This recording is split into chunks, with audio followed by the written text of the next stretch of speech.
বাংলাদেশ দল এখন টি-20-তে আরব আমিরাতের কাছেও সিরিজ হারছে।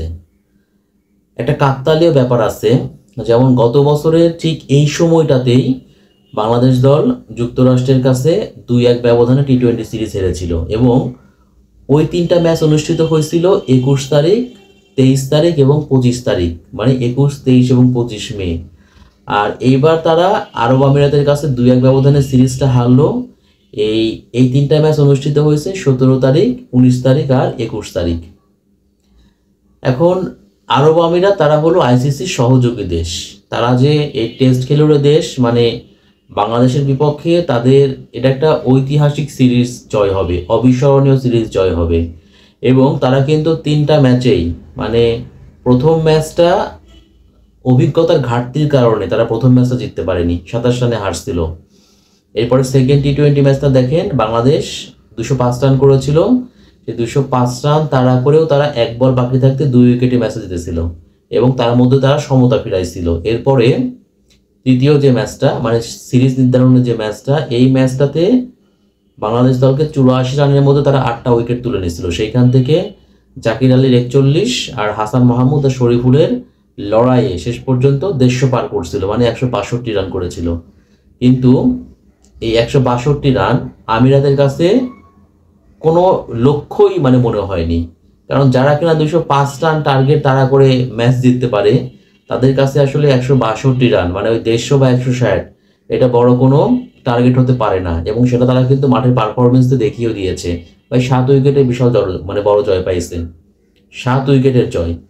এখন বাংলাদেশের যে বোলিং লাইন আপ, আমরা সবসময় কিন্তু গর্ব করে বলতাম যে আমাদের বোলিং লাইন আপটা সমীহ জাগানিয়া, তারা বিশ্বমানের বোলিং লাইন আপ আমাদের, আমরা সবসময় কথা বলতাম। আমরা আলটিমেটলি এই যে 2টা টি-20 ম্যাচ বাংলাদেশ দল হারলো, দ্বিতীয় টি-20 এবং তৃতীয় টি-20, এই 2টা ম্যাচ হারের জন্যই কিন্তু এক কথায় বলতে হবে আমাদের বাজে বোলিং, নির্বিষ বোলিং, ধারহীন বোলিং। আমাদের বোলিং ডিপার্টমেন্টকে তারা রীতিমতো পাড়ার বোলার বানিয়ে ফেলেছেন। পাশাপাশি ফিল্ডিংটাও কিন্তু আমাদের জঘন্য হয়েছে, বাজে হয়েছে। প্রথম টি-20-তে তো আমাদের ব্যাটিংটা ভালো হয়নি, কিন্তু বোলিংয়ে আসলে মুস্তাফিজের কারণে ম্যাচটা আমরা জয়লাভ করেছিলাম। দ্বিতীয় টি-20-তে আমাদের ব্যাটসম্যানরা মোটামুটি ভালোই পারফরমেন্স করলেন, তাদের সমন্বিত পারফরমেন্সে রান তো 200 হলো, তাই না, 205 হলো। তারপরে দেখেন কি বাজে বোলিং, কি বাজে ফিল্ডিং। এরপরে আবার তৃতীয় টি-20 দেখেন আপনি, এখানে আমাদের ব্যাটসম্যানরা কি কাণ্ড জ্ঞানহীন, দায়িত্বহীনভাবে উইকেটটা প্রতিপক্ষ দলের বোলারকে উপহার দিলেন। ওপেনার তানজিদ তামিম তিনি 40 রান করেছেন, জাকির আলী 41 করেছেন। এরপরে তো বললাম হাসান আর শরীফুল। যদি লাস্টের দিকে হাসান শরীফুল রান তুলতে না পারতেন তাহলে এই স্কোর তো আপনার হচ্ছে কত, মানে 120 হয়তো হতো না, 100 হতো কিনা সন্দেহ আছে। এখন এত বছর টি-20 ক্রিকেট খেলার পরেও এই বাংলাদেশ দলকে আইসিসি সহযোগী দেশের কাছে সিরিজ হারতে হচ্ছে। এটা আসলে খুবই লজ্জার একটা বিষয় এবং এটা কিন্তু খুব বিব্রতকর একটা পরিস্থিতি বাংলাদেশ দলের জন্য আর যারা বাংলাদেশের সমর্থক আছেন তাদের জন্য। তো আমি বলবো যে এই যে আমরা প্রত্যেকটা সিরিজের আগে অনেক প্র্যাকটিস করা হয়, আমাদের কোচিং স্টাফের সদস্যদের দেখেন সব কিন্তু বিদেশি, খেলোয়াড়দের পারিশ্রমিক দেখেন, সবাই কিন্তু মোটা অঙ্কের পারিশ্রমিক পাচ্ছেন, কিন্তু মাঠের পারফরমেন্সে কতটা বিবর্ণ, কতটা মলিন তারা। অন্যান্য দলগুলা যেখানে অনেক উন্নতি করেছে, যত সময় গড়াচ্ছে ক্রিকেটে অন্যান্য দলগুলা কিন্তু অনেক উন্নতি করছে। এই যে আইসিসি সহযোগী যে দেশগুলো আছে তারা কিন্তু প্রচুর টি-20 এখন ম্যাচ খেলছে, তারা ক্রিকেটের উন্নতি করছে, খেলোয়াড়দের স্কিলে উন্নতি করছে, যে ল্যাকিংসগুলো আছে সেগুলো পুষিয়ে নেওয়ার চেষ্টা করছে। শুধু ব্যতিক্রম হচ্ছে বাংলাদেশ দল।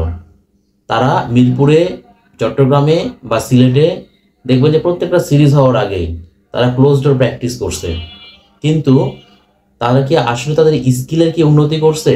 অবশ্যই মানসিক কিন্তু একটা ব্যারিয়ার আছেই। মানসিকতার পাশাপাশি আমাদের খেলোয়াড়দের কিন্তু স্কিলের কিন্তু ব্যাপক ঘাটতি আছে, তাদের কিন্তু সামর্থ্যের কিন্তু ঘাটতি আছে। গেম অ্যাওয়ারনেস নাই বললেই চলে, কোন সিচুয়েশনে কিভাবে ব্যাটিং করতে হয়, কখন কিভাবে বোলিং করতে হয়, এইগুলোর ব্যাপারে তাদের অনেক ঘাটতি আছে।